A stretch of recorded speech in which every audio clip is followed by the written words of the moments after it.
Assalamualaikum warahmatullahi wabarakatuh.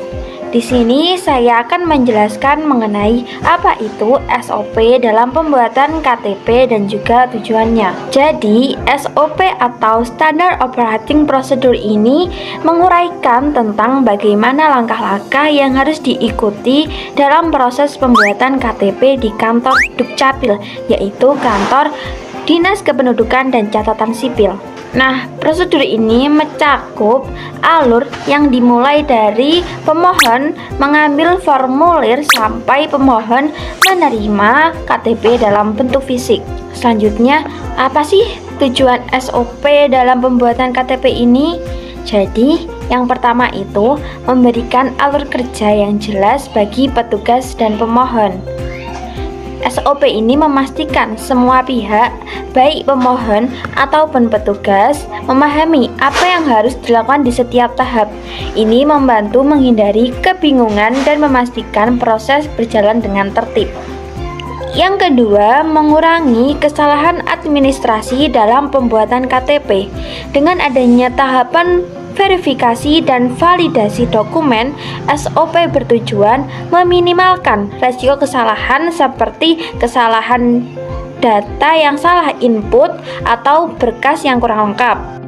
Lalu yang ketiga, mempercepat pelayanan publik dengan waktu yang terukur di setiap tahap.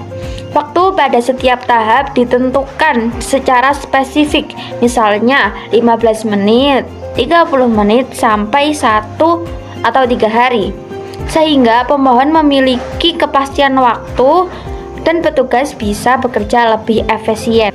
Yang keempat, meningkatkan akurasi data kependudukan, khususnya dengan perekaman data biometrik. Perekaman data biometrik seperti foto, sidik jari, tanda tangan, iris mata memastikan identitas pemohon unik dan akurat untuk menghindari duplikasi atau pemalsuan data.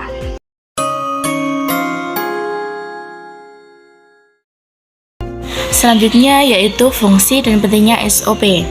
Yang pertama, fungsi memberikan panduan terstruktur bagi pemohon dan petugas agar proses pembuatan KTP berjalan dengan lancar dan juga efisien. Nah, selanjutnya menjamin bahwa setiap tahap dilakukan sesuai standar yang diterapkan sehingga meminimalkan kesalahan. Yang kedua, pentingnya SOP. Yang pertama, mempercepat proses pelayanan publik dengan waktu yang lebih terukur. Yang kedua, meningkatkan transparansi dan akuntabilitas petugas dalam melayani pemohon. Yang terakhir, memberikan kepastian kepada pemohon mengenai waktu dan syarat yang dibutuhkan.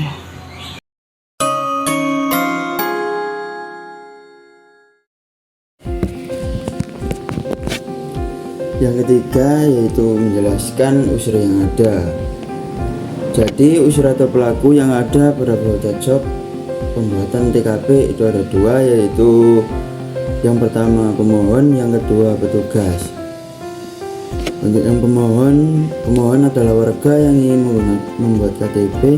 Mereka berperan dalam mengisi formulir, melengkapi dokumen persyaratan, melakukan perekaman data biometrik, serta mengambil KTP yang sudah jadi.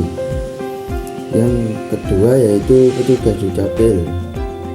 Dukcapil yaitu bertugas memverifikasi dokumen yang diserahkan pemohon, melakukan perekaman data biometrik, memvalidasi data, serta mencetak dan menyerahkan KTP kepada pemohon.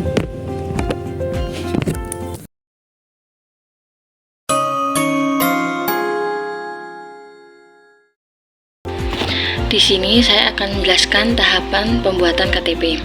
Yang pertama, pemohon datang ke kantor Dukcapil dan mengambil formulir permohonan KTP.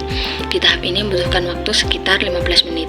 Yang kedua, pemohon mengisi formulir dan menyerahkan dokumen persyaratan ke petugas seperti KK dan surat pengantar dari RT. Di tahap ini membutuhkan waktu sekitar 15 menit.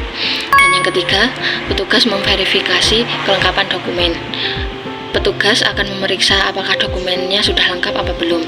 Jika belum, pemohon diharap melengkapi dokumen tersebut.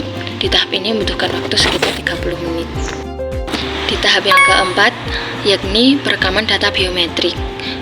Pada tahap ini, pemohon menjalani proses perekaman data biometrik seperti foto, sidik jari, tanda tangan, dan iris mata. Di tahap ini membutuhkan waktu sekitar 30 menit. Dan yang kelima, yakni verifikasi dan validasi data oleh petugas. Setelah perekaman data biometrik, petugas akan memeriksa kembali apakah data tersebut sudah akurat dan sesuai dengan data pemohon apa belum. Di tahap ini membutuhkan waktu sekitar 1 hari. Proses yang keenam yakni percetakan KTP. Setelah validasi data, KTP akan dicetak dan hal ini memakan waktu sekitar 1-3 hari tergantung antriannya, bisa juga sampai 1 bulan. Dan pada tahap yang terakhir, pemohon mengambil KTP yang sudah dicetak. Petugas akan menyerahkan KTP yang sudah jadi dan waktu yang dibutuhkan sekitar 15 menit. Pada flowchart kali ini dimulai dengan simbol terminator, yaitu untuk mengawali suatu program. Selanjutnya, arah panah menuju ke simbol proses, yaitu untuk menunjukkan suatu proses yang sedang dilakukan. Dan semakin ke bawah, ada simbol jajar genjang atau decision yang digunakan untuk menunjukkan suatu kondisi tertentu yang menghasilkan kemungkinan 2 jawaban, yaitu iya atau tidak. Dan arah panah yang terakhir menuju ke terminator, yaitu untuk mengakhiri suatu proses.